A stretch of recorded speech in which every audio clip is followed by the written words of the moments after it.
Yun mga arsab, yun na. So biyahe-biyahe moment na tayo. Pupunta tayo sa dulo ng walang hanggan kung saan man mapadpad. So daan tayo expressway. Yun. Hanggang sa expressway. Ganda-gandang voiceover niyan. Kailangan pang clear throat. So yan, hanggang sa makarating kaming expressway, papunta expressway pa rin.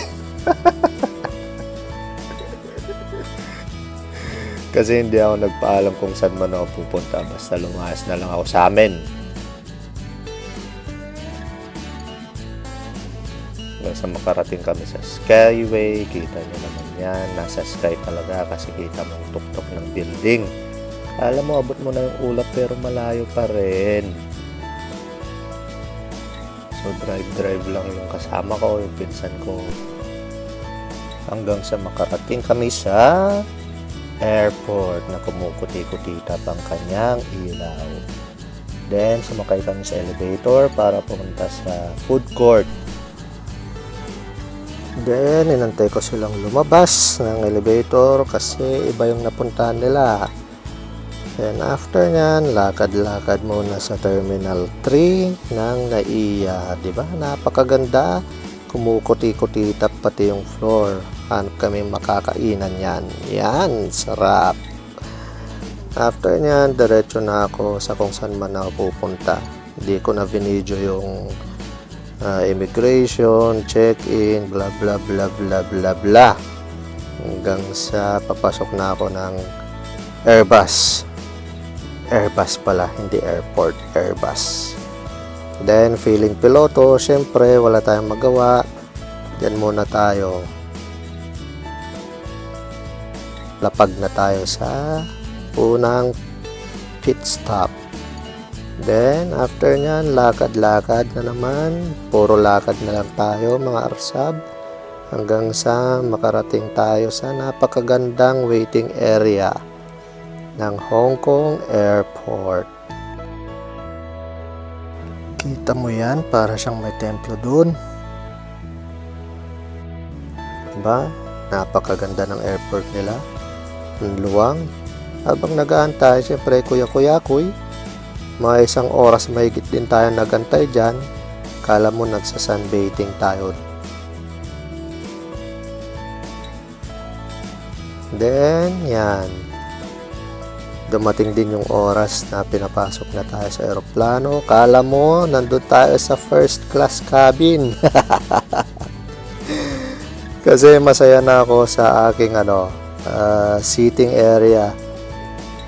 Nakatago yung kanyang monitor. Pwede kong i-unat yung paa ko. Maganda. Then, yan na. Bumubuelo na yung eroplano para lumipad. Kita mo na yan? Oo.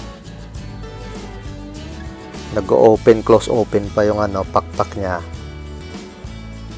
Yan. So, pahapon na nung lumipad yung eroplano. Yan. Pinoposisyon na nung piloto para sa lane kung saan siya magti-take off. Para lang siyang nakikipagkarera. Hanggang sa yan na nga, taking off na kami.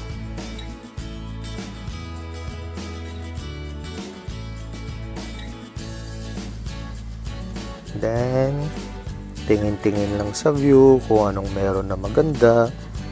Video tayo, mga arsab. Yan, naantay natin na tumaas yung eroplano at lumiit yung mga building.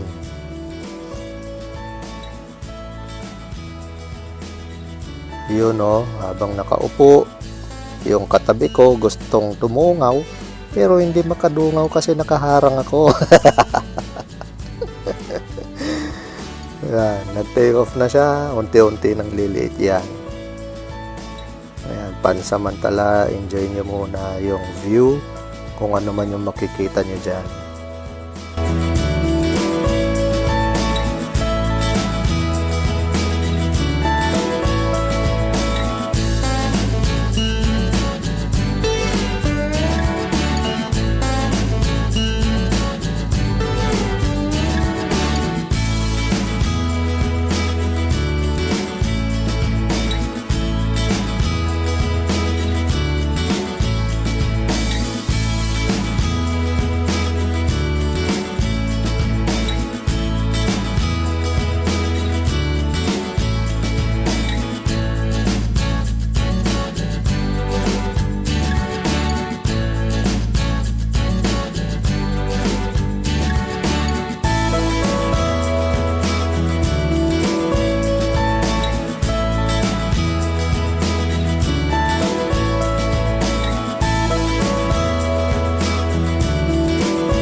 Yan, di ba? Ang ganda habang pataas.